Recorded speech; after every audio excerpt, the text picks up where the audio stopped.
Bab 1981, Keheningan di Dunia. Penerjemah, Lege. Serahkan ginseng abadi. Harta paling berharga seperti itu bukanlah sesuatu yang bisa kamu simpan untuk dirimu sendiri. Beberapa pembudidaya berteriak tanpa menyembunyikan motif mereka. Banyak pembudidaya mengerumuni dengan aura agresif.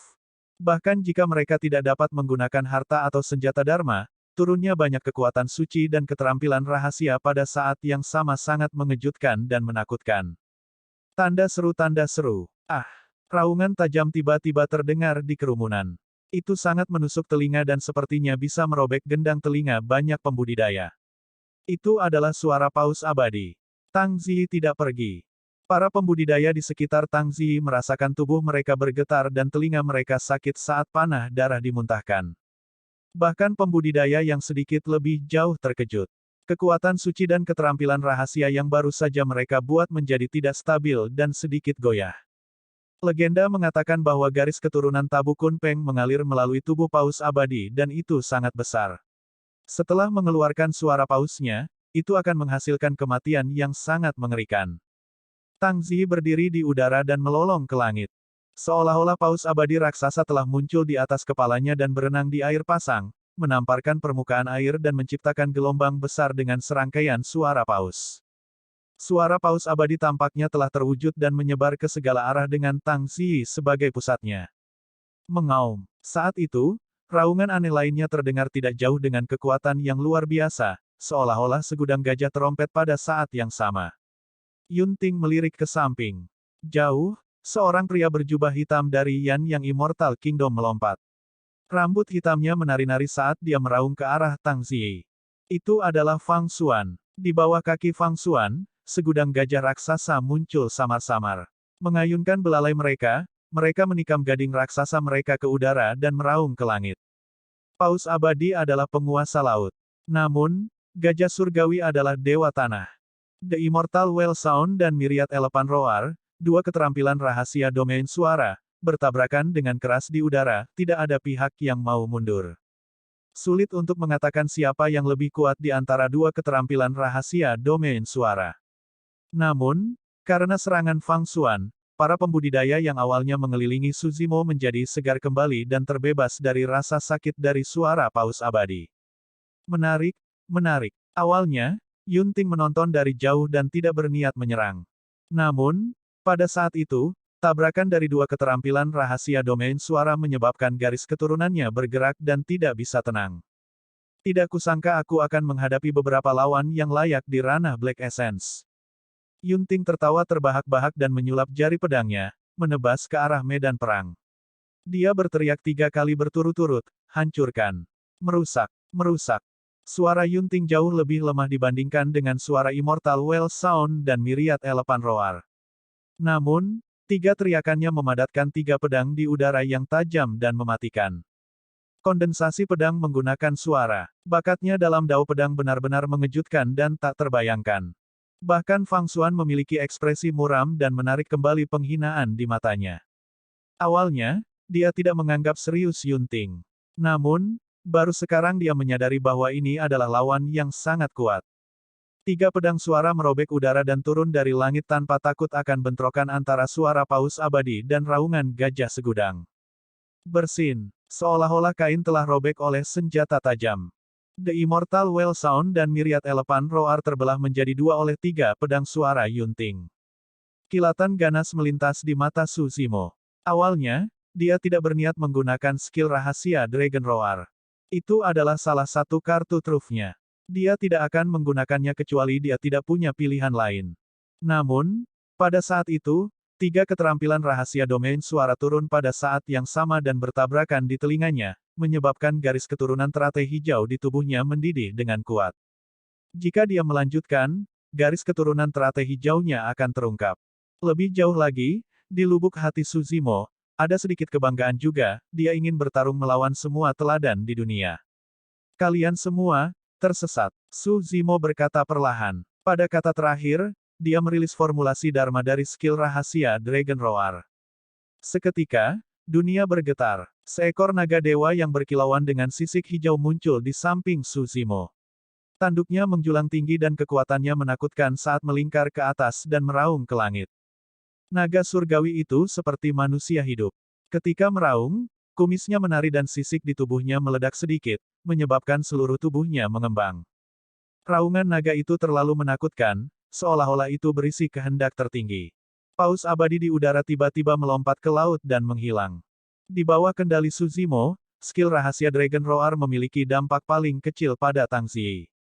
Adapun segudang gajah raksasa di bawah kaki Fang Xuan, mereka hancur dan menghilang ke dunia di bawah keterkejutan auman naga.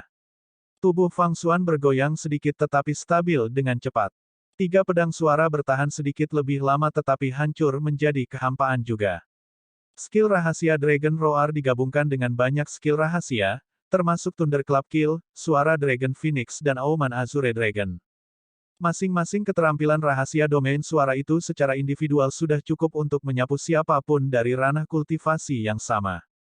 Orang secara alami bisa membayangkan betapa menakutkannya kekuatan gabungan dari keterampilan rahasia itu.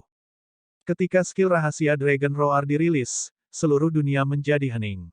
Teknik mengaum naga, Yunting tidak bergerak sama sekali. Dia menyipitkan matanya dan bergumam.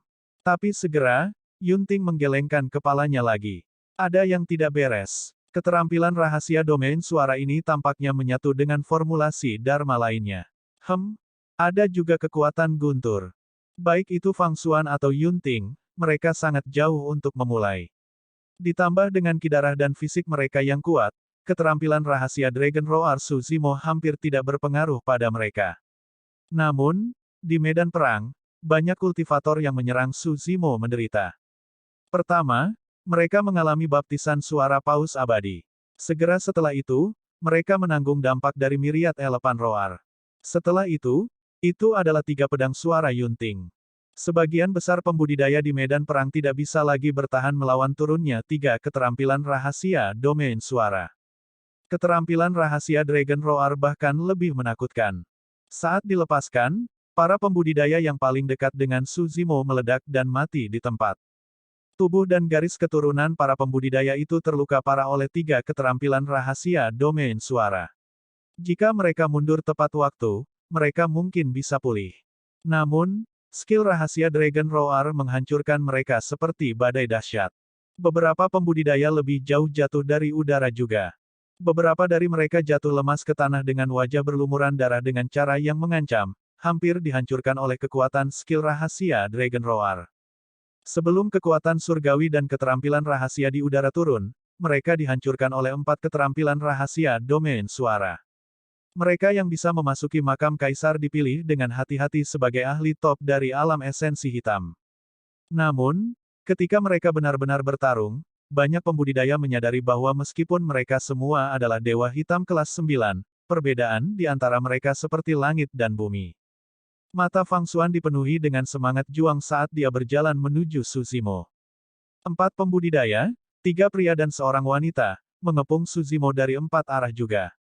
Tidak banyak pembudidaya dengan kekuatan tempur setelah 4 keterampilan rahasia domain suara, jelas seberapa kuat ketiga pria dan 1 wanita itu. Hati-hati, mereka adalah orang-orang dari 4 sekte abadi. Suara Tang Ziyi terdengar di benak Suzimo. Bab 1981, Keheningan di Dunia. Penerjemah, Lege. Serahkan ginseng abadi. Harta paling berharga seperti itu bukanlah sesuatu yang bisa kamu simpan untuk dirimu sendiri. Beberapa pembudidaya berteriak tanpa menyembunyikan motif mereka. Banyak pembudidaya mengerumuni dengan aura agresif. Bahkan jika mereka tidak dapat menggunakan harta atau senjata Dharma, turunnya banyak kekuatan suci dan keterampilan rahasia pada saat yang sama sangat mengejutkan dan menakutkan. Tanda seru. Raungan tajam tiba-tiba terdengar di kerumunan. Itu sangat menusuk telinga dan sepertinya bisa merobek gendang telinga banyak pembudidaya. Itu adalah suara paus abadi. Tang Ziyi tidak pergi. Para pembudidaya di sekitar Tang Ziyi merasakan tubuh mereka bergetar dan telinga mereka sakit saat panah darah dimuntahkan. Bahkan pembudidaya yang sedikit lebih jauh terkejut. Kekuatan suci dan keterampilan rahasia yang baru saja mereka buat menjadi tidak stabil dan sedikit goyah. Legenda mengatakan bahwa garis keturunan Tabu Kunpeng mengalir melalui tubuh paus abadi dan itu sangat besar. Setelah mengeluarkan suara pausnya, itu akan menghasilkan kematian yang sangat mengerikan. Tang Zi berdiri di udara dan melolong ke langit. Seolah-olah paus abadi raksasa telah muncul di atas kepalanya dan berenang di air pasang, menamparkan permukaan air dan menciptakan gelombang besar dengan serangkaian suara paus. Suara paus abadi tampaknya telah terwujud dan menyebar ke segala arah dengan Tang Zi sebagai pusatnya. Mengaum. Saat itu, raungan aneh lainnya terdengar tidak jauh dengan kekuatan yang luar biasa, seolah-olah segudang gajah terompet pada saat yang sama. Yunting melirik ke samping. Jauh, seorang pria berjubah hitam dari Yan Yang Immortal Kingdom melompat.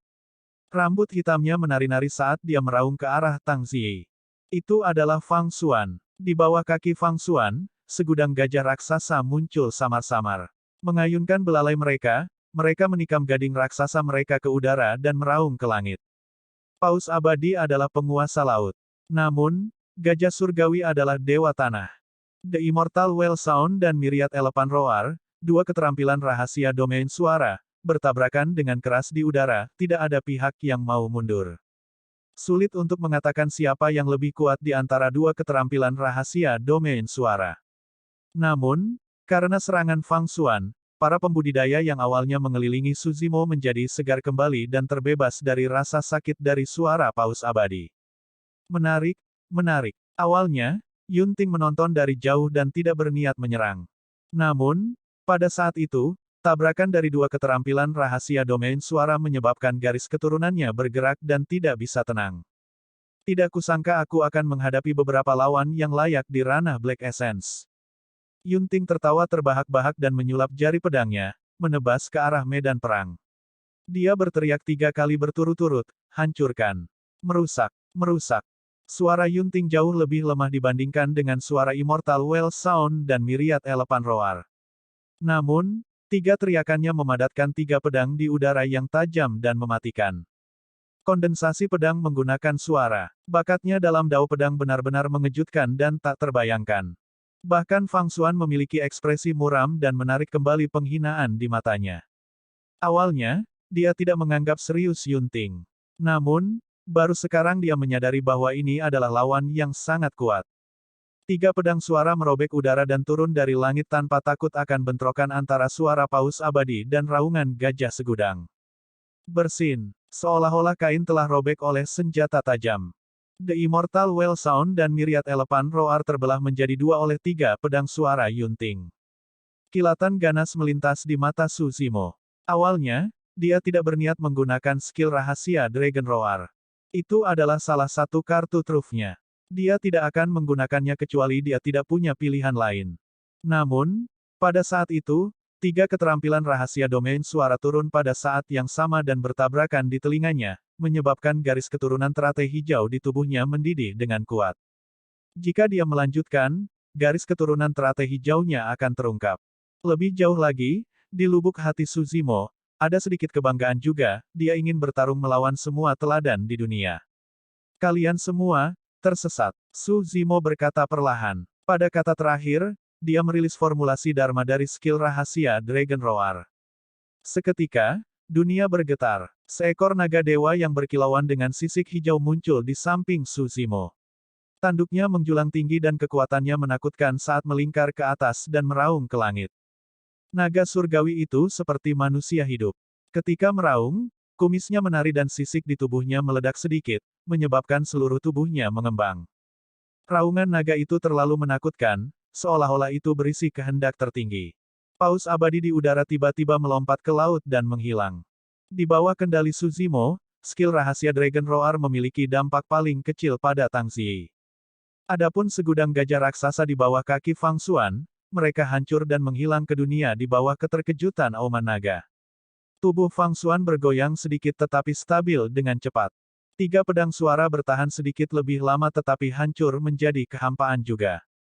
Skill rahasia Dragon Roar digabungkan dengan banyak skill rahasia, termasuk Thunderclap Kill, suara Dragon Phoenix dan auman Azure Dragon. Masing-masing keterampilan rahasia domain suara itu secara individual sudah cukup untuk menyapu siapapun dari ranah kultivasi yang sama. Orang secara alami bisa membayangkan betapa menakutkannya kekuatan gabungan dari keterampilan rahasia itu. Ketika skill rahasia Dragon Roar dirilis, seluruh dunia menjadi hening. Teknik mengaum naga. Yunting tidak bergerak sama sekali. Dia menyipitkan matanya dan bergumam. Tapi segera, Yunting menggelengkan kepalanya lagi. Ada yang tidak beres. Keterampilan rahasia domain suara ini tampaknya menyatu dengan formulasi Dharma lainnya. Ada juga kekuatan guntur. Baik itu Fang Xuan atau Yunting, mereka sangat jauh untuk memulai. Ditambah dengan kidarah dan fisik mereka yang kuat, keterampilan rahasia Dragon Roar Su Zimo hampir tidak berpengaruh pada mereka. Namun, di medan perang, banyak kultivator yang menyerang Su Zimo menderita. Pertama, mereka mengalami baptisan suara paus abadi. Segera setelah itu, mereka menanggung dampak dari myriad elepan roar. Setelah itu adalah 3 pedang suara Yunting.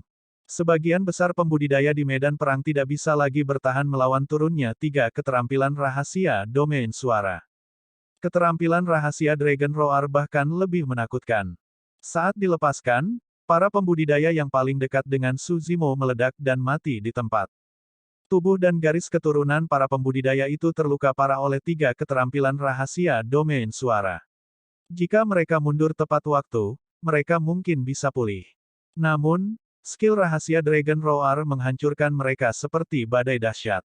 Beberapa pembudidaya lebih jauh jatuh dari udara juga. Beberapa dari mereka jatuh lemas ke tanah dengan wajah berlumuran darah dengan cara yang mengancam, hampir dihancurkan oleh kekuatan skill rahasia Dragon Roar. Sebelum kekuatan surgawi dan keterampilan rahasia di udara turun, mereka dihancurkan oleh 4 keterampilan rahasia domain suara. Mereka yang bisa memasuki makam kaisar dipilih dengan hati-hati sebagai ahli top dari alam esensi hitam. Namun, ketika mereka benar-benar bertarung, banyak pembudidaya menyadari bahwa meskipun mereka semua adalah dewa hitam kelas 9, perbedaan di antara mereka seperti langit dan bumi. Mata Fang Xuan dipenuhi dengan semangat juang saat dia berjalan menuju Su Zimo. 4 pembudidaya, 3 pria dan seorang wanita, mengepung Su Zimo dari 4 arah juga. Tidak banyak pembudidaya dengan kekuatan tempur setelah 4 keterampilan rahasia domain suara, jelas seberapa kuat ketiga pria dan 1 wanita itu. Hati-hati, mereka adalah orang-orang dari 4 sekte abadi. Suara Tang Ziyi terdengar di benak Su Zimo. Babak 1982, Informan, mati. Penerjemah, Lege. Su Zimo tidak tahu banyak tentang 4 sekte abadi dan hanya mendengar tentang mereka untuk pertama kalinya dalam pertempuran bintang neraka naga. Di dunia surgawi, sekte dibagi menjadi 3 tingkatan, hitam, bumi dan surga. Dalam keadaan normal, mereka yang naik dari dunia bawah bahkan tidak memiliki kesempatan untuk memasuki sekte kelas hitam. Adapun 4 sekte abadi, mereka adalah sekte tingkat surga dari daratan cakrawala surgawi dan orang bisa membayangkan kekuatan mereka. Di antara ketiga pria itu, salah satunya botak dengan kepala gemuk dan telinga seperti biksu.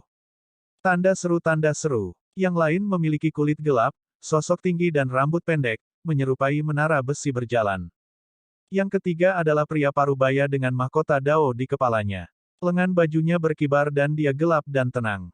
Wanita itu mengenakan gaun biru dan bibirnya merah dengan sedikit warna ungu, dia tampak sedikit menakutkan.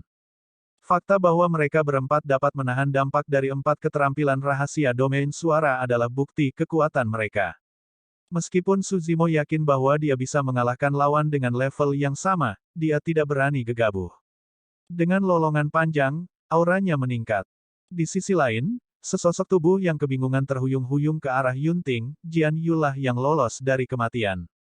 Keterampilan rahasia domain suara Tang Ziyi, Fang Xuan dan Yunting sudah menjadi batas dari apa yang bisa dia tahan. Ketika Su Zimo melepaskan skill rahasia Dragon Roar miliknya, garis keturunan di dalam tubuhnya terbalik. Organnya bergetar dan dia hampir mati di tempat. Yang mulia, selamatkan aku. Meskipun Jian Yu tidak mengenal Yunting, dia mengenali lencana di tubuh Yunting. Itu adalah item yang hanya bisa dipakai oleh keturunan keluarga kerajaan dari kerajaan abadi Sichuan. Jian Yu berteriak minta tolong bahkan sebelum dia mencapai Yunting. Yunting melirik Jian Yu dengan acuh tak acuh. Dia mengabaikan kalian sepenuhnya. Jika kalian tidak memprovokasi dia, kamu tidak akan membuat dirimu terbunuh. Petik 2. Yang mulia, tolong tunjukkan belas kasihan. Dia kejam tanpa keberatan dan bahkan berani membunuh para dewa mulia yang melayani Pangeran Yuan Zuo. Apalagi yang tidak bisa dia lakukan. Dengan ekspresi marah, Jian Yu berkata dengan penuh kebencian, ketika saya kembali ke kerajaan abadi Jin Agung, saya pasti akan melaporkan masalah ini kepada Pangeran Yuan Zuo. Yunting mencibir dan menyerang tanpa peringatan. Bahkan jika Jian Yu dalam kondisi puncaknya, dia tidak akan mampu bertahan dari serangan Yunting, apalagi fakta bahwa dia terluka parah. Yang mulia, Anda, Jian Yu diangkat oleh bagian belakang lehernya oleh Yunting dan melayang di udara seperti ayam yang ditangkap. Dia memiliki ekspresi panik dan tidak bisa melawan sama sekali. Yunting berkata dengan acuh tak acuh, aku paling membenci informan dalam hidupku. Kamu tidak layak menggunakan pedang. Saat dia mengatakan itu, Yunting menutup dua jari dan menebas. Puff!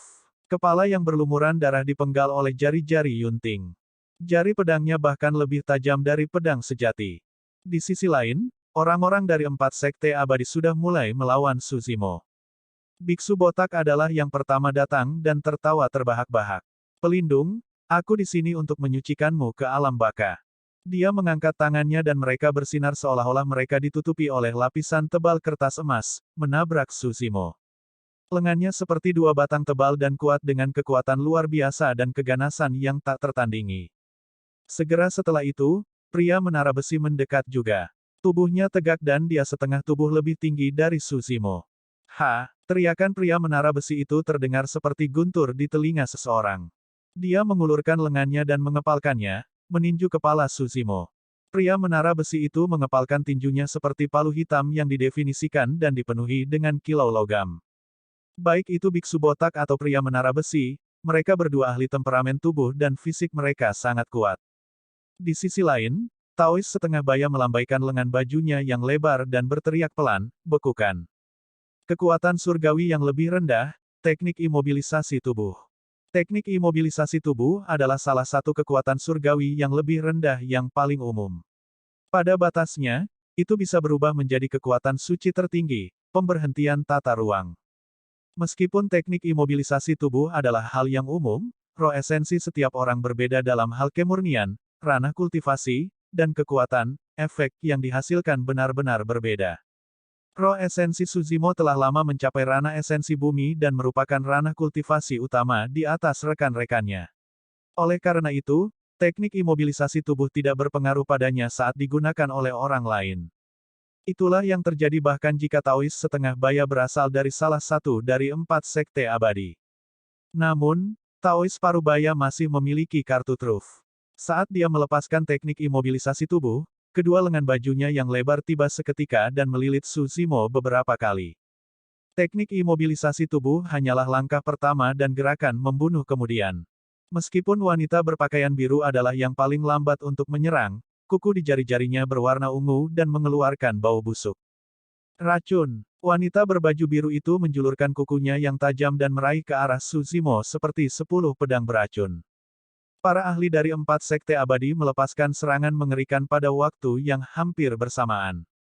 Meskipun mereka berempat tidak saling mengenal dan ini adalah pertama kalinya mereka bergabung, koordinasi mereka sempurna.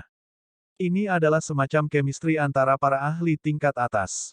Ketika dia melihat itu, Yunting sedikit mengangguk dan berkata dengan lembut, meskipun mereka berempat hanya pelayan dari 4 sekte abadi, metode mereka memang tidak lemah. Aku mungkin satu-satunya yang bisa bertahan melawan serangan seperti itu. Di medan perang, jantung Tang Ziyi berdetak kencang ketika dia melihat itu. Mengingat penglihatannya, dia secara alami bisa mengetahui betapa menakutkannya kekuatan gabungan dari para ahli dari 4 sekte abadi itu. Paling tidak, jika dia berada di posisi Su Zimo, akan sulit baginya untuk melarikan diri tanpa cedera. Dalam sekejap, Tang Ziyi menarik kembali sosoknya dan menyelinap ke arah Taois setengah baya. Selama dia bisa membunuh salah satu dari mereka, akan lebih mudah untuk berurusan dengan 3 sisanya. Hehe, mau kemana? Saat itu, seringai terdengar dari samping. Segera setelah itu, Tang Ziyi merasakan embusan angin kencang yang bahkan melukai telinganya. Yang lebih menakutkan adalah serangan orang ini menyegel semua rute pelarian Tang Ziyi.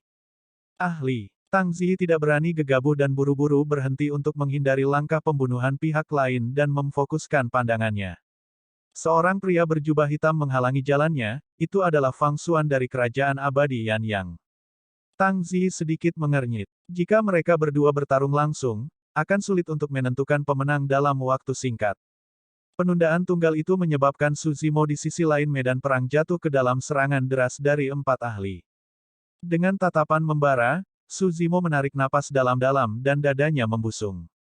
Seolah-olah dia telah berubah menjadi anakonda yang ingin melahap matahari dan bulan. Ini adalah keterampilan rahasia dari mistik klasik of the 12 Demon Kings of the Great Wilderness. Bersin. Seketika, lengan baju Suzimo terkoyak, berubah menjadi potongan kain yang tak terhitung jumlahnya yang jatuh ke tanah. Taois setengah baya tercengang. Langkahnya telah membunuh paragon yang tak terhitung jumlahnya. Untuk berpikir bahwa itu akan dihilangkan dengan mudah hari ini. Nyah. Sejumlah besar esens ki terakumulasi di dada Suzimo tiba-tiba meledak saat dia menghembuskan napas. Suzimo melepaskan Great Chaos Essence Palm dengan tangan kirinya dan menghancurkan ke arah lengan biksu botak itu seperti batu giling raksasa. Pada saat yang sama, dia mengusapkan tangan kanannya ke dadanya dan mengepalkannya. Dagingnya mengembang dan dia menyulap segel raksasa yang menabrak tangan besi pria menara besi itu. Ledakan. Dengan ledakan keras, ekspresi biksu botak itu berubah drastis saat dia mundur. Foil emas di lengannya sudah dihancurkan oleh Great Chaos Essence Palm. Bang! Tinju bertabrakan, daging bertemu dan tulang hancur. Tak lama, rona merah muncul di wajah pria menara besi itu. Ah! Pria menara besi itu menggeram dalam dengan ekspresi sedih dan terhuyung mundur 3 langkah. Babak 1983, Petunjuk Jimat Giok. Penerjemah, Lege. Setiap langkah yang diambil pria menara besi itu meninggalkan jejak yang dalam di tanah. Dalam sekejap mata, 3 ahli dari 4 sekte abadi mundur. Pada saat yang sama, gerakan pembunuhan wanita berpakaian biru turun. Suzimo tidak berbalik sama sekali. Seolah-olah dia memiliki mata di belakangnya, dia menutup 2 jari dan menyulap seni pedang, melambaikannya di belakangnya. Tanda seru tanda seru. Setelah memadatkan seni pedang pembunuh surga, setidaknya 100 ki pedang dimuntahkan pada saat yang sama dan membentuk pedang. Merasakan teror pedang, ekspresi wanita berbaju biru berubah drastis saat dia berhenti dan mundur. Dia ingin berhenti tapi dia masih selangkah terlambat. Dentang, dentang, dentang. Suara benturan logam bergema saat 10 kuku wanita berpakaian biru itu patah oleh Heaven Slaying Sword Ki. Potongan kuku tersebar di tanah dengan cahaya beracun hijau keunguan. Terhadap pengepungan para ahli dari 4 sekte abadi, Suzimo melakukan serangan balik secara dominan dan memaksa mereka berempat kembali. Di sisi lain, Tang Ziyi yang sudah bertarung melawan Fang Xuan untuk sementara merasa lega. Hahaha. Suzimo tertawa terbahak-bahak dan menatap mereka berempat. Tidak buruk. Kalian cukup mampu untuk dapat melarikan diri dari tanganku tanpa cedera. Petik 2. Betapa sombongnya. Ekspresi Taois setengah baya menjadi gelap saat dia berteriak. Namun, 3 lainnya tetap diam dengan ekspresi jelek. Kata-kata Suzimo memang sangat menusuk dan arogan. Namun, mereka bertiga tahu bahwa Suzimo tidak berbohong sama sekali. Saat biksu botak bertabrakan dengan Great Chaos Essence Palm, dia merasakan ada sesuatu yang salah dan mundur tepat waktu sehingga dia tidak terluka. Jika dia mundur sedikit lebih lambat, kedua lengannya mungkin telah digiling menjadi bubur oleh Great Chaos Essence Palm. Alasan mengapa pria menara besi itu mampu menahan pukulan Suzimo adalah karena dia telah menggunakan keterampilan rahasia untuk mengarahkan serangan lawannya ke tanah melalui tubuhnya. Itulah alasan mengapa 3 langkahnya meninggalkan jejak kaki yang begitu dalam di tanah. Itu bahkan lebih berbahaya bagi wanita berpakaian biru. Dia berspesialisasi dalam dao racun dan kekuatan tubuh dan garis keturunannya jauh lebih rendah daripada biksu botak dan pria menara besi, apalagi Suzimo. Jika dia menghindar lebih lambat sebelumnya, kedua lengannya akan terputus oleh Heaven Slaying Sword Ki. Mereka berempat berasal dari 4 sekte abadi dan memiliki status terendah di sekte tersebut. Namun, pembudidaya yang bisa memasuki sekte abadi harus jauh lebih unggul dari rekan-rekan mereka bahkan jika mereka adalah pelayan yang paling rendah. Memikirkan bahwa mereka berempat akan bertemu dengan orang yang begitu kejam di makam kaisar. Di sisi lain, Yunting yang sedang menonton pertempuran memiliki ekspresi yang bertentangan. Sebelumnya, dia hanya mengatakan bahwa dia bisa menyelesaikan pengepungan mereka berempat. Untuk berpikir bahwa Suzimo tidak hanya menyelesaikannya, dia bahkan melakukan serangan balik dengan paksa dan hampir melukai para ahli dari 4 sekte abadi. Di sisi lain, Tang Ziyi dan Fang Xuan bertarung terus-menerus dan sulit untuk menentukan pemenangnya. Meskipun Tang Ziyi mengolah dao pembunuhan, fisik dan garis keturunannya luar biasa dan fondasinya sangat kokoh. Bahkan jika dia bertarung melawan paragon dan monster yang menjelma secara langsung, dia tidak akan dirugikan sama sekali. Semakin banyak Fang Xuan bertarung, semakin dia khawatir. Dia naik setelah 4 dari 9 kesengsaraan surgawi dan tak terkalahkan di dunia bawah. Bahkan di dunia atas, dia belum pernah bertemu lawan. Awalnya, di matanya, Yun Ting, Su Zimo dan para ahli dari 4 sekte abadi mungkin satu-satunya yang bisa mengancamnya. Dia tidak menganggap serius Tang Ziyi sama sekali. Memikirkan bahwa wanita yang tampaknya biasa ini akan sangat merepotkan dan menakutkan. Serangannya tidak dapat diprediksi dan semuanya adalah gerakan membunuh. Bahkan ada beberapa kali ketika dia hampir terluka parah. Dari mana asal orang ini? Fang Xuan mengutuk secara internal. Saat itu, lampu hijau giok meledak dari cakrawala yang jauh dan membubung ke langit. Namun, itu menghilang dengan cepat. Banyak pembudidaya terkejut dan jatuh ke dalam pemikiran yang mendalam. Su Zimo juga melihat lampu hijau. Mungkinkah itu jimat giok? Tak satu pun dari mereka memiliki petunjuk tentang jimat giok. Kemunculan lampu hijau yang tiba-tiba membuat semua orang menebak-nebak. Setelah keheningan singkat, para pembudidaya bergerak dan melaju ke arah jimat giok. Yang mulia, bagaimana dengan kami? Seorang kultivator kerajaan abadi Zixuan bertanya dengan lembut. Mari kita lihat ke sana dulu. Aku bertekad untuk mendapatkan kedua jimat batu giok dan seni pedang pembunuh surga. Yun Ting merenung sejenak dengan tatapan yang dalam. Mari kita cari jimat gioknya dulu. Kami tidak akan kehilangan jejak Su Zimo. Berhenti sejenak, dia tersenyum. Menurut penilaian saya, selain saya, tidak ada seorang pun di makam kaisar yang bisa menghentikannya. Yang mulia, Anda tampaknya sangat memikirkannya. Seseorang di belakang Yun Ting bisa tahu apa yang dia maksudkan. Yun Ting sedikit mengangguk. Orang ini sangat berbakat dan mengembangkan seni pedang pembunuh surga. Kita bisa dianggap ditakdirkan. Petik 2. Namun, dia naik dari dunia bawah dan sulit baginya untuk menonjol di kerajaan abadi Jin Agung.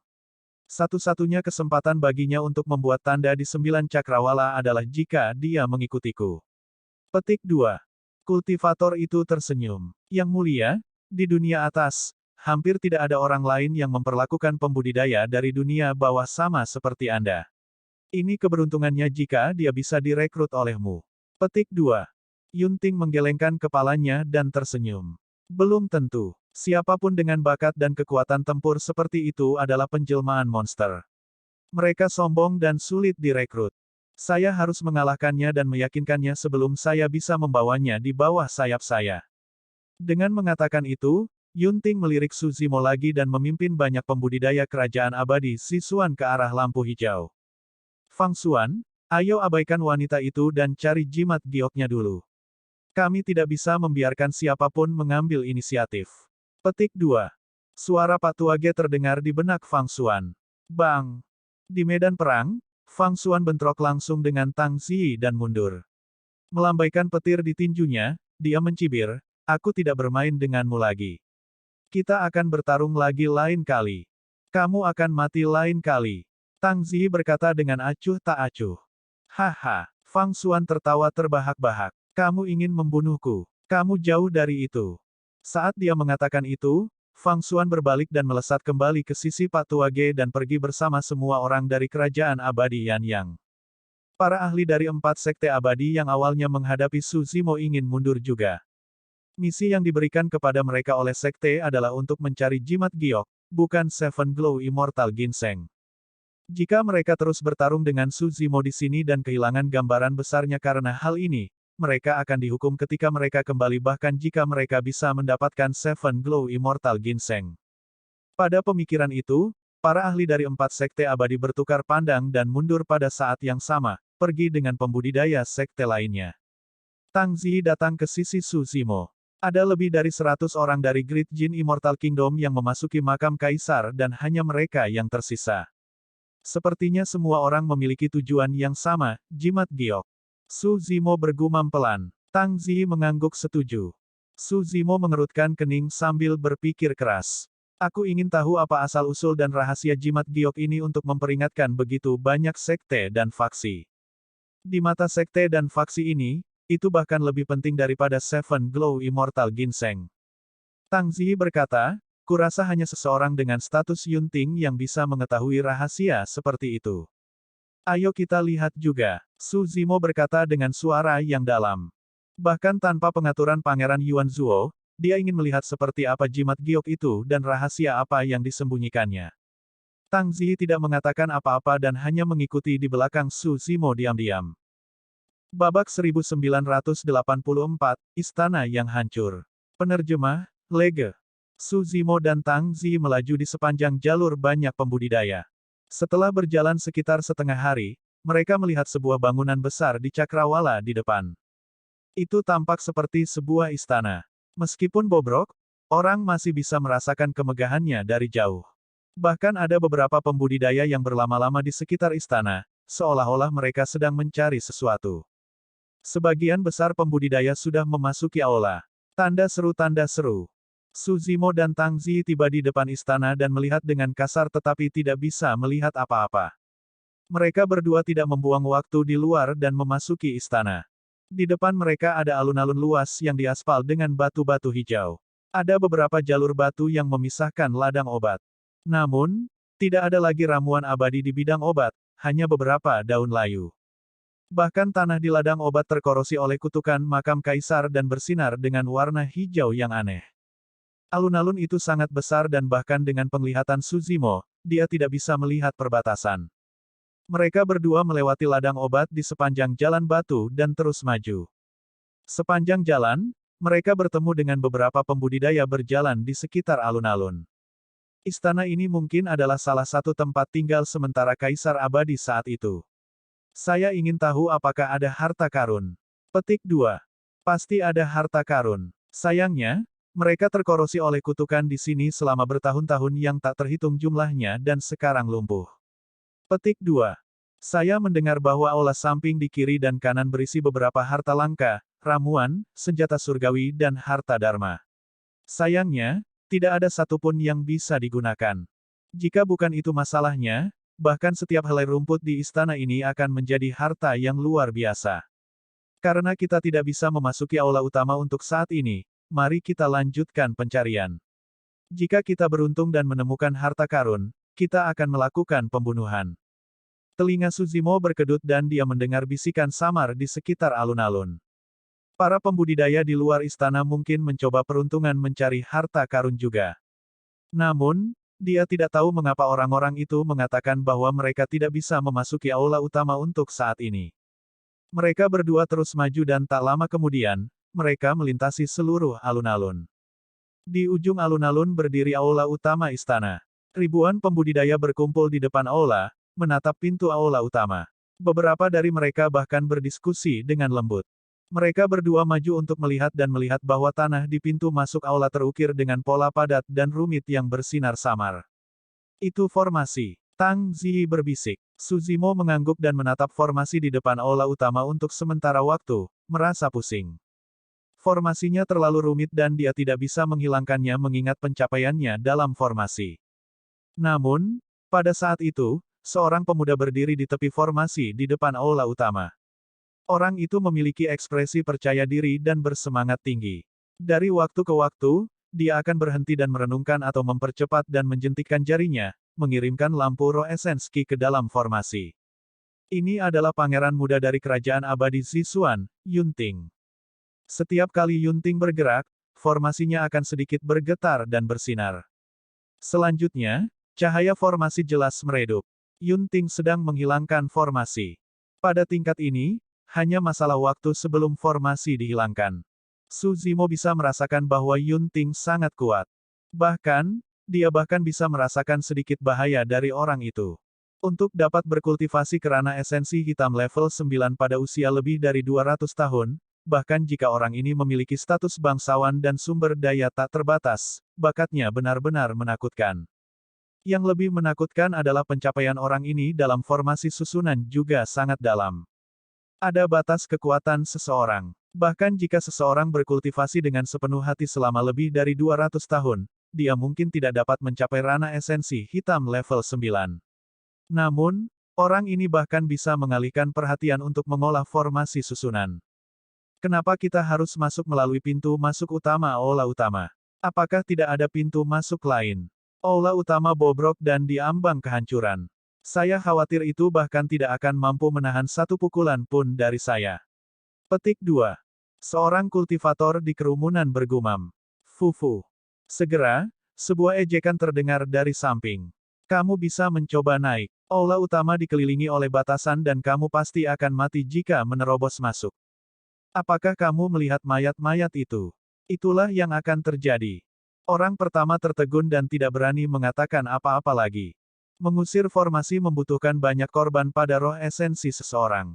Pangeran ini benar-benar berani. Dia tidak takut kehabisan energi dan menghadapi bahaya. Status apa dia? Hampir semua orang di makam kaisar berstatus rendah. Siapa yang berani menyentuhnya? Selanjutnya, bahkan jika roh esensinya mengambil banyak korban, dia mungkin masih tak terkalahkan di antara rekan-rekannya. Di kerumunan, Fang Xuan menyaksikan semuanya dengan dingin dan menyeringai.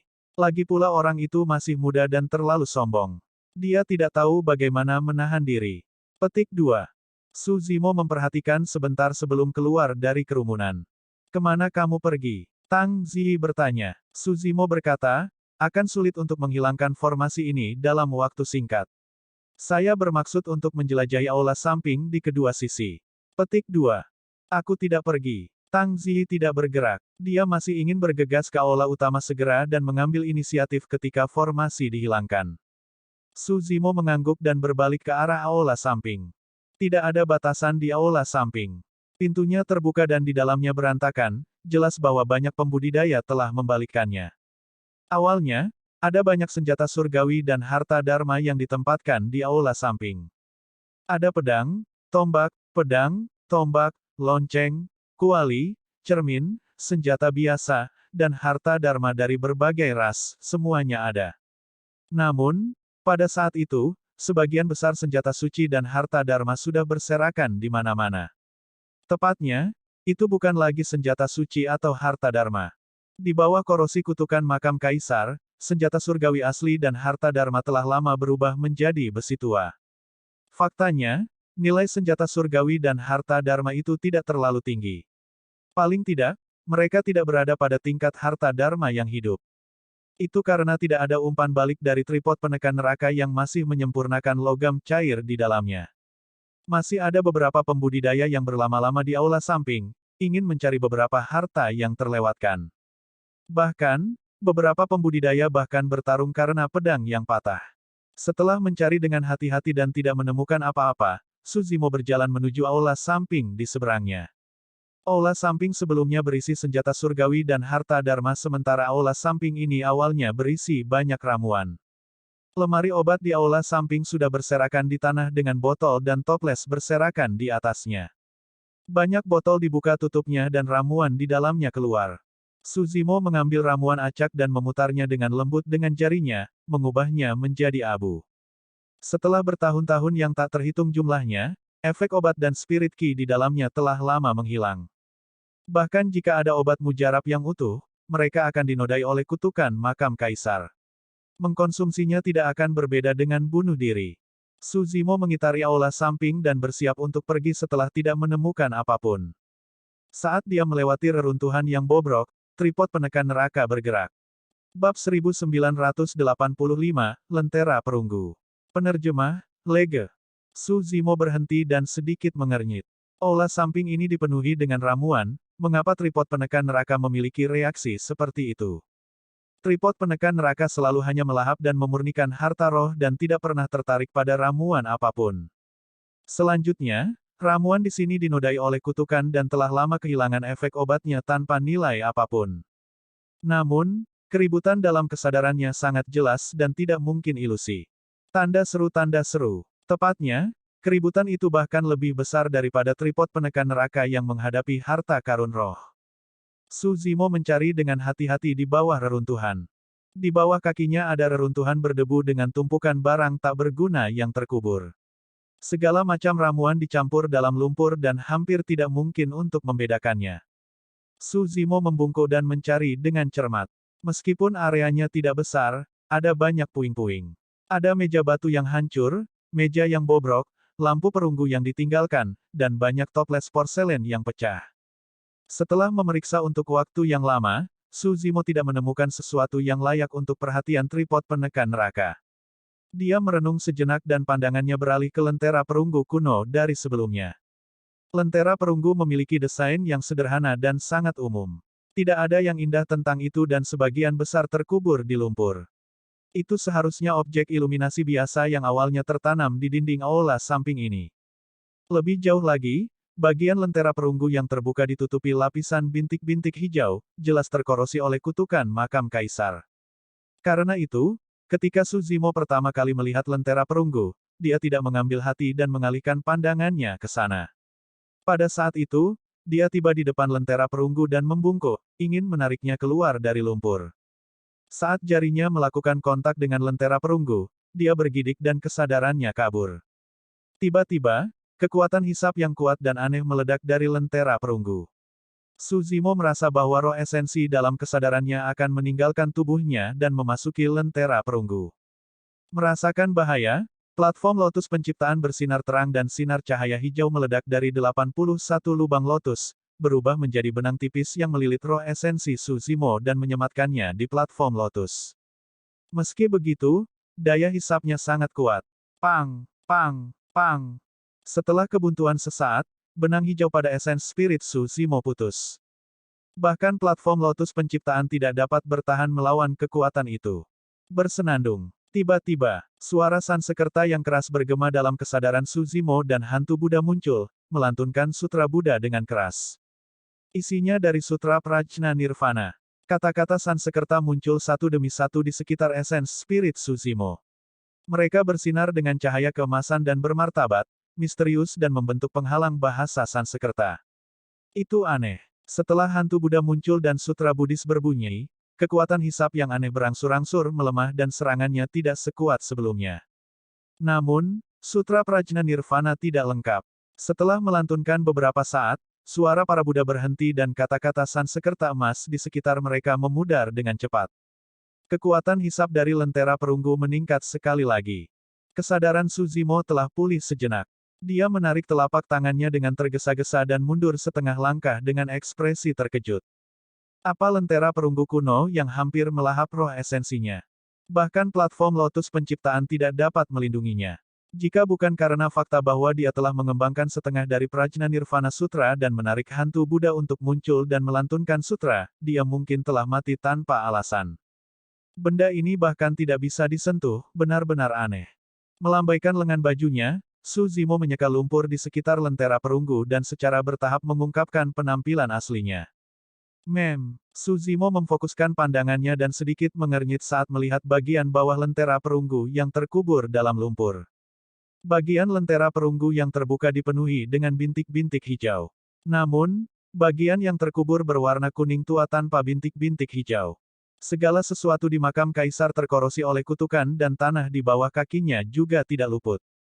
Berbicara secara logis, bahkan jika lentera perunggu kuno terkubur di dalam tanah, seharusnya sudah terkorosi oleh kutukan makam kaisar. Namun, situasi lentera perunggu itu agak aneh. Suzimo menatap bintik-bintik hijau di lentera perunggu untuk sementara waktu dan secara bertahap menyadari sesuatu yang tidak biasa. Jika dia tidak salah, bintik-bintik hijau pada perunggu seharusnya tidak disebabkan oleh kutukan makam kaisar, tetapi oleh karat.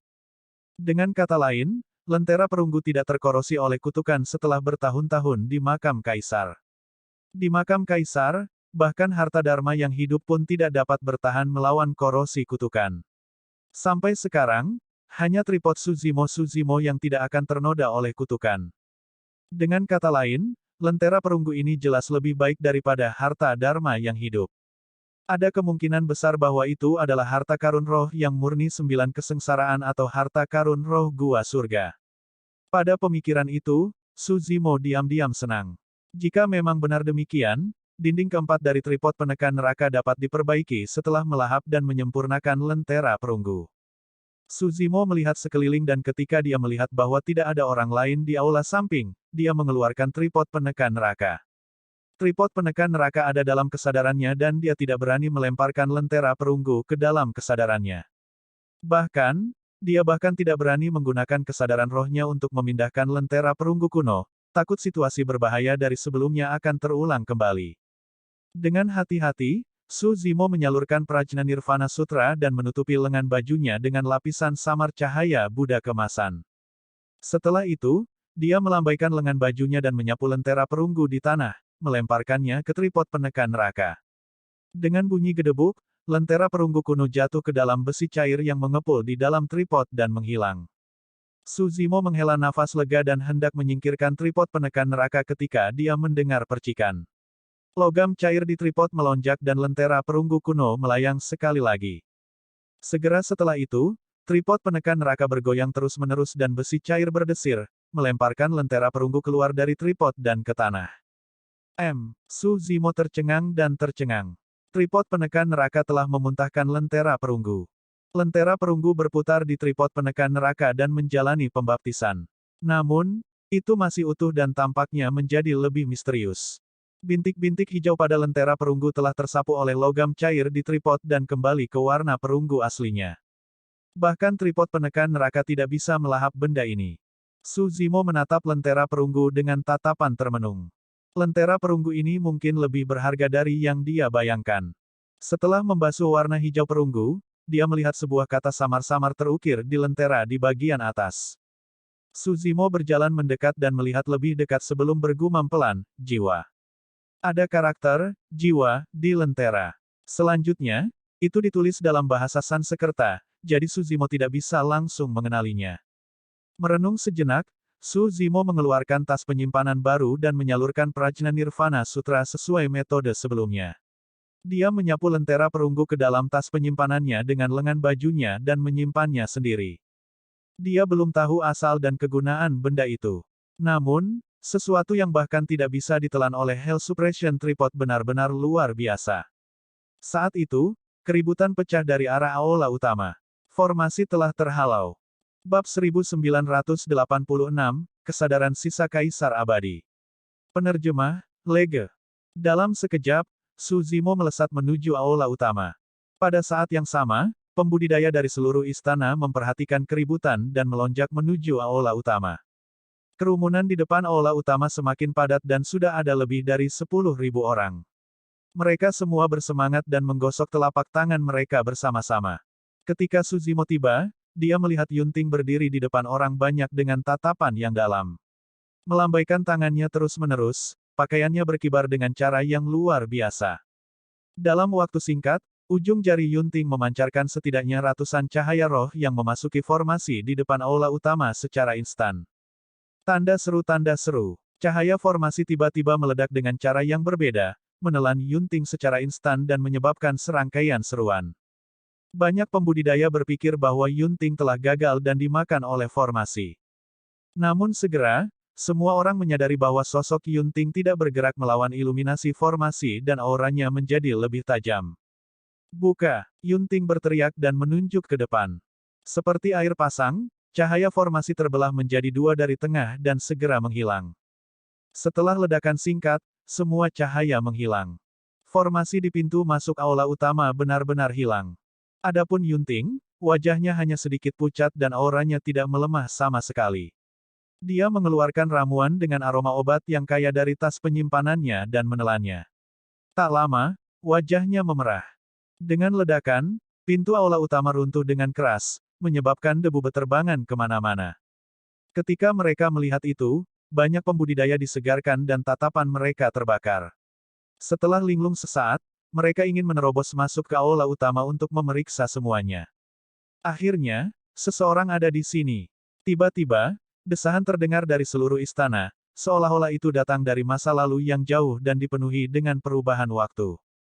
Terhadap desahan itu, semua orang di istana tampak membeku di tempat. Itu sama untuk Yunting yang ada di udara dan Su Zimo yang ada di kerumunan. Kekuatan itu benar-benar melebihi imajinasi semua orang. Siapa orang ini? Sudah berapa lama dia di sini sampai dia mengatakan sesuatu seperti itu? Orang ini tidak mati setelah berlama-lama di makam kaisar. Istana ini adalah salah satu istanaku saat itu. Jimat giok ada di aula utama. Setelah hening sejenak, suara itu terdengar sekali lagi. Mungkinkah pemilik suara itu Kaisar Abadi di masa lalu? Kaisar Abadi tidak mati. Banyak pembudidaya terkejut memikirkan hal itu. Yunting memiliki ekspresi tenang dan berkata dengan suara yang dalam, itu hanya sisa kesadaran yang ditinggalkan oleh Kaisar Abadi ini dalam formasi. Setelah formasi dihilangkan, kesadaran yang tersisa akan dilepaskan. Itu bukan metode yang brilian. Jarang ada orang di antara kalian yang bisa menghilangkan formasi yang aku tinggalkan. Namun, saya ingin tahu siapa yang bisa mendapatkan jimat giok di aula utama. Setelah mengucapkan beberapa kata, suaranya menjadi lemah. Seolah-olah kesadaran yang tersisa tidak memiliki banyak kekuatan yang tersisa setelah bertahun-tahun yang tak terhitung jumlahnya. Benar, ada satu hal lagi. Suara Kaisar Abadi terdengar sekali lagi dan menjadi terputus-putus. Ada lagi, harta karun tersembunyi di istana ini yang jauh lebih baik daripada jimat giok. Aku ingin tahu siapa orang yang ditakdirkan itu. Sebelum dia bisa menyelesaikannya, suaranya menghilang dan begitu juga kekuatan tak terlihat yang mengikat para pembudidaya. Itu memang kesadaran sisa Kaisar Abadi. Saya tidak mendengar apa yang dia katakan pada akhirnya. Sepertinya ada harta lain di istana ini yang bahkan lebih berharga dari jimat giok. Setelah kesadaran sisa Kaisar Immortal menghilang, kerumunan meledak menjadi diskusi. Pada saat itu, meskipun Su Zimo tanpa ekspresi, jantungnya berdetak kencang. Ada kemungkinan besar bahwa harta yang disebutkan oleh Kaisar Abadi adalah lentera perunggu dengan kata, jiwa, terukir di atasnya. Agar adil, lentera perunggu benar-benar sulit untuk diperhatikan. Itu bukan di aula samping tempat senjata suci dan harta Dharma disimpan. Sebaliknya, itu di aula samping tempat ramuan disimpan. Selain itu hanya objek penerangan biasa yang tertanam di dinding dan dipenuhi dengan karat. Bahkan jika ada yang memperhatikannya, mereka tidak akan melihat kedua kali. Jika bukan karena aktivitas aneh dari tripod penekan neraka sebelumnya, Suzimo tidak akan memperhatikan lentera perunggu bahkan jika dia mencari di aula samping beberapa kali lagi. Tentu saja, itu hanya tebakan Suzimo. Harta yang disebutkan Kaisar Abadi mungkin bukan lentera perunggu. Hal pertama yang menarik perhatian banyak pembudidaya adalah harta tak dikenal yang disebutkan oleh Kaisar Abadi. Namun, semua orang bereaksi dengan cepat. Tidak ada yang tahu harta apa yang dimaksud Kaisar Abadi dan itu adalah kemungkinan. Namun, jimat giok berada tepat di aula utama di depan mereka. Mengingat situasi saat ini, mendapatkan jimat giok lebih penting. Setelah hening sejenak, Yunting adalah orang pertama yang memasuki aula utama. Segera setelah itu, banyak pembudidaya berkerumun dan saling meremas. Beberapa pembudidaya bahkan didorong ke dinding di sekitar aula utama, memicu pembatasan dan mati di tempat. Bau darah sudah menyebar bahkan sebelum jimat giok terlihat. Memanggil sayap etiril, Suzimo terbang di atas kepala semua orang dan memasuki aula, melihat ke atas. Aula itu gelap dengan debu yang beterbangan. Namun, itu sangat luas dan tidak terasa sesak sama sekali untuk 10.000 pembudidaya untuk menerobos masuk. Jimat giok seukuran telapak tangan melayang di udara di depan aula. Itu bersinar dengan cahaya yang indah dan kekosongan di sekitarnya diwarnai merah. Semua orang langsung melihat jimat giok itu, tetapi tidak ada yang berani bertindak gegabah. Ada lebih dari 10.000 dewa hitam kelas 9 di sini dan siapapun yang berani maju akan menjadi musuh publik. Bahkan Fang Xuan yang kurang ajar menarik kembali ketajamannya setelah percakapan singkatnya dengan Tang Ziyi dan Yunting dan menunggu kesempatan dengan tenang. Suzimo melihat sekeliling dan melepaskan kesadaran rohnya, tetapi dia tidak dapat menemukan jejak Tang Ziyi. Dia tahu bahwa Tang Ziyi pasti ada di antara orang banyak. Namun, ada terlalu banyak pembudidaya di sini dan teknik penyembunyian Tang Ziyi sangat brilian. Bahkan Suzimo tidak dapat menemukannya. Tiba-tiba, Suzimo merasakan permusuhan yang kuat dan melirik. Di sisi lain adalah ahli dari 4 sekte abadi, biksu botak, pria menara besi, Taois setengah baya dan wanita berpakaian biru.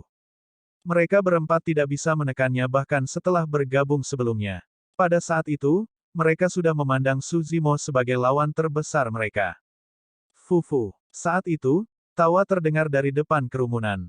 Karena tidak ada yang berani melangkah maju, saya tidak akan berdiri dengan sopan.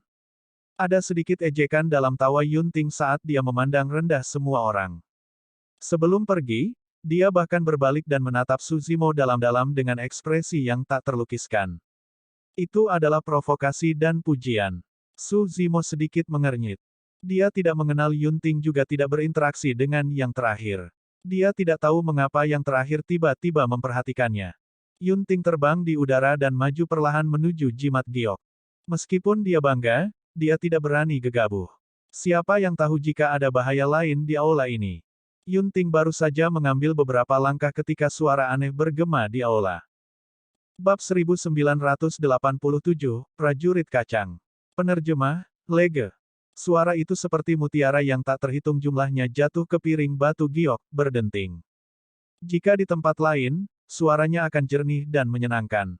Namun, itu sedikit menakutkan di aula yang ditinggalkan di makam kaisar. Semua orang melihat ke arah suara itu dan melihat bahwa kacang seukuran batu bulat berguling menuruni tangga batu di depan aula dengan kabut kuning bergelombang di dalamnya. Sepintas, kacang-kacangan itu padat dan setidaknya ada ribuan dari mereka yang berguling-guling di tangga batu. Apa ini? Tanda seru, tanda seru. Sepertinya ada hantu yang berputar-putar di sekitar kacang ini. Semua orang berjaga-jaga. Di udara, Yunting sedikit mengernyit dan matanya berkedip-kedip dalam pemikiran yang mendalam. Sebagai pangeran dari kerajaan abadi, dia memiliki garis keturunan keluarga kerajaan. Meskipun dia masih muda, dia berpengalaman dan berpengetahuan luas. Mungkinkah? Yunting bergumam pelan. Piak, piak. Sebelum kacang bisa berguling di depan para pembudidaya, mereka hancur. Segera setelah itu, kabut kuning melonjak dari kacang dan berubah menjadi sosok jahat di depan semua orang. Beberapa dari mereka mengenakan jubah compang camping dan berwajah kurus, memegang cambuk ekor kuda. Beberapa dari mereka kehilangan lengan dan berjalan goyah dengan pedang di satu tangan. Meskipun setengah dari wajah mereka hilang, mereka masih membunuh. Semua sosok itu memiliki satu kesamaan, lubang di mata mereka merah dan memancarkan cahaya merah aneh dengan aura mengancam. Itu tentara dunia lain. Mereka adalah tentara dunia lain. Tidak heran kami tidak melihat tentara dunia lain menghalangi jalan. Untuk berpikir bahwa mereka semua terjebak di dalam aula ini. Petik 2. Mengapa tentara dunia lain ini keluar dari kacang? Teriakan kejutan datang dari kerumunan. Ribuan tentara dunia lain muncul di aula dan menghalangi jalan semua orang dengan aura jahat yang bergemuruh. Itu benar-benar mengejutkan. Fufu. Di udara, ekspresi Yunting tenang, seolah-olah dia sudah menebak adegan di depannya. Dia tertawa. Tidak kusangka aku bisa menyaksikan kekuatan suci mengubah kacang menjadi tentara di istana ini. Pernyataan itu menyebabkan kegemparan. Mengubah kacang menjadi tentara adalah kekuatan surgawi tertinggi. Alam kultivasi para pembudidaya yang hadir tidak tinggi dan kebanyakan dari mereka berasal dari dunia yang lebih rendah, mereka belum pernah melihatnya sebelumnya. Paling-paling, mereka hanya akan mendengar beberapa legenda. Beberapa dewa agung bisa memanggil tentara surgawi dengan segenggam kacang dalam sekejap mata dan membentuk pasukan perkasa yang tak terkalahkan. Sekarang banyak pembudidaya menyaksikannya secara pribadi, mereka benar-benar menyadari bahwa para prajurit yang dipanggil bukanlah tentara surgawi, tetapi tentara dunia lain. Membunuh, membunuh, membunuh. Ribuan tentara dunia lain meraung dan menyerbu ke arah para pembudidaya dengan mata merah. Yunting tidak takut saat dia tertawa. Ini pasti ujian terakhirmu, kan? Hal-hal jahat itu bisa menghentikan orang lain tapi bukan aku. Aku pasti akan mendapatkan jimat giok itu. Saat dia mengatakan itu, Yunting menyerbu ke arah tentara dunia lain di depan. Sebelum kedua belah pihak melakukan kontak, Yunting menutup dua jari dan melambai ke depan dengan lembut. Bersin. Sebuah cahaya yang menyala-nyala meledak dari jari pedang Yunting.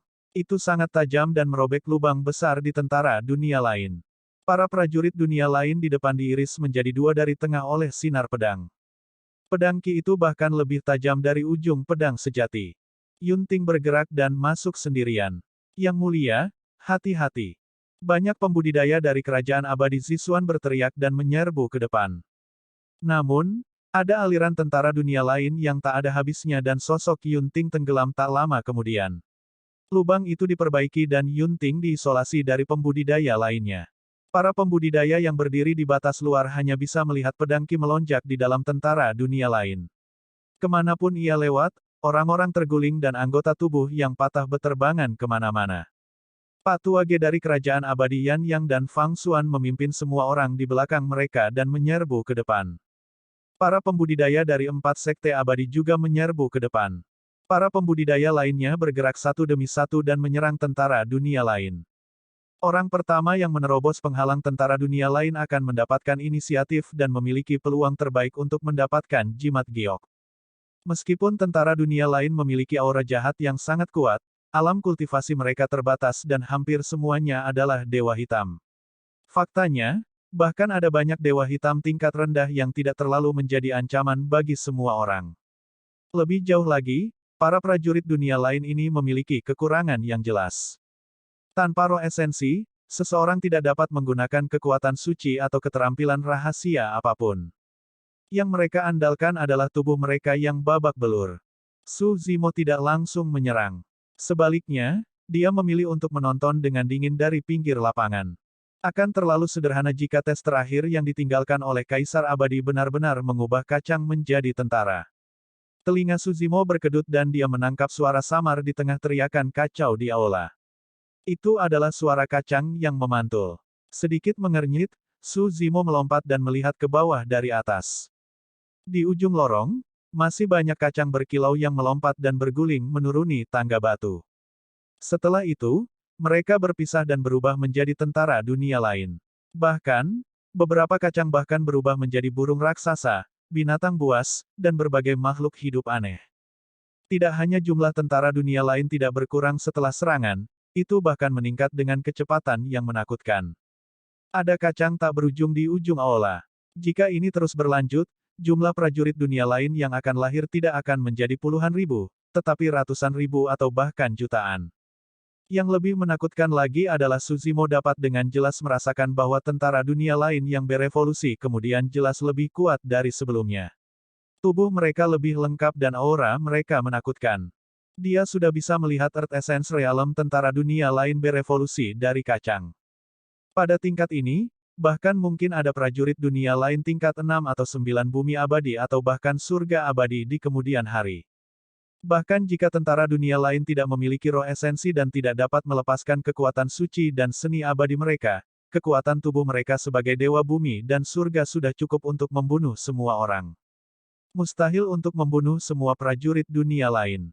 Selanjutnya, mereka harus berjuang untuk jimat giok melawan tentara dunia lain yang tak ada habisnya. Pasti ada cara untuk menghilangkan ini. Karena Kaisar Abadi Senior itu meninggalkan harta itu untuk menunggu orang yang ditakdirkan, tidak mungkin dia memutuskan semua jalan ke depan. Su Zimo menyipitkan pandangannya dan fokus. Di ujung aula, jimat giok melayang di udara dan bersinar terang. Cahaya tersebar dan membentuk ruang kosong di aula. Meskipun kacang berguling menuruni tangga batu, mereka berputar-putar di sekitar area itu seolah-olah mereka hidup. Su Zimo sudah punya rencana. Aku harus menerobos penghalang para prajurit dunia lain sesegera mungkin dan mencapai area yang diselimuti oleh jimat giok. Saya tidak boleh terjerat dengan tentara dunia lain ini. Petik 2. Pada pemikiran itu, Su Zimo memindai medan perang untuk mencari Tang Ziyi. Meskipun Tang Ziyi pandai dalam teknik penyembunyian, dia tidak bisa menyembunyikan jejaknya melawan tentara dunia lain yang padat dan bertarung di medan perang, maju perlahan. Ada banyak tentara dunia lain di sini dan mereka yang berada di belakang semakin kuat. Jangan berlama-lama dalam pertempuran dan menyerang secepat mungkin. Bepergian di udara bukanlah halangan. Su Zimo mengirim transmisi suara dengan kesadaran rohnya. Bab 1988, Ancaman.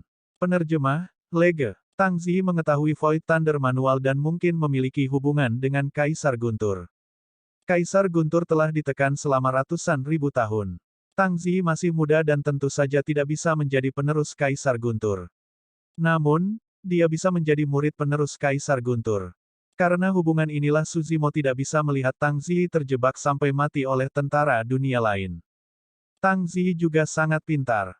Setelah bertarung melawan tentara dunia lain untuk sementara waktu, dia merasa ada sesuatu yang salah. Saat dia ragu-ragu apakah akan maju atau mundur, suara Su Zimo terdengar. Tanda seru. Tanpa ragu-ragu, dia melompat ke udara dan melaju ke depan. Sebagai seorang pembunuh, dia selalu sendirian dan tidak punya teman sejak dia masih muda. Orang tuanya meninggal lebih awal dan dia tidak mempercayai siapapun selain tuannya. Namun, untuk beberapa alasan, dia merasakan kepercayaan yang tak terlukiskan setelah mengenal Su Zimo untuk waktu yang singkat. Itu seperti indera keenam, orang ini tidak akan menyakitinya. Karena itu, dia tidak ragu sama sekali setelah mendengar transmisi suara Su Zimo. Memang, perlawanan di udara jauh lebih signifikan. Selanjutnya, dari sudut pandangnya, Tang Zi juga memperhatikan pemandangan mengerikan di ujung aula.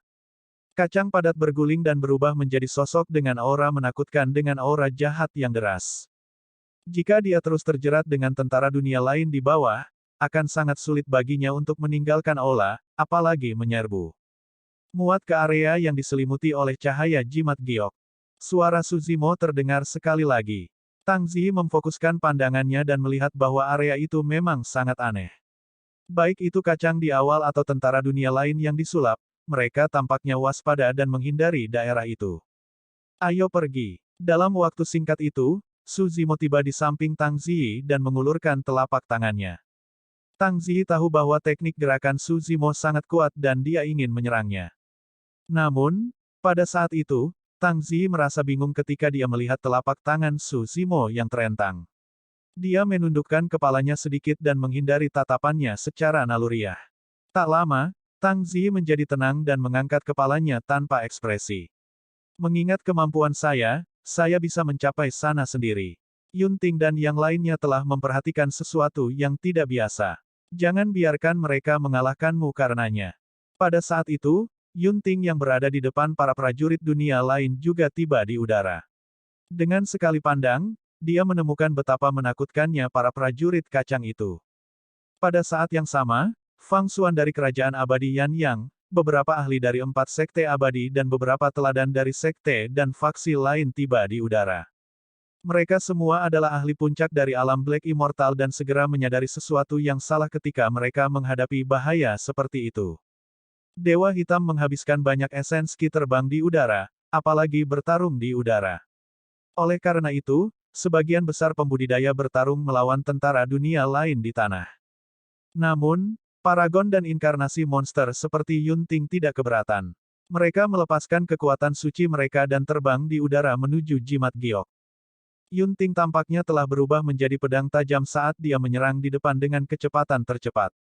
Pak Tua Ge dari Kerajaan Abadi Yan Yang dan Fang Xuan sedikit tertinggal. Setelah itu adalah para ahli dari 4 sekte abadi. Tang Zi mengulurkan tangan dan mendorong Su Zimo dengan lembut, mendesak, cepat dan pergi. Jangan khawatirkan aku. Dia tahu bahwa Su Zimo pasti akan melambat dan tertinggal jika dia menggendongnya. Pada saat itu, bahkan jika mereka berdua bisa bergegas, mereka mungkin tidak mendapatkan apa-apa.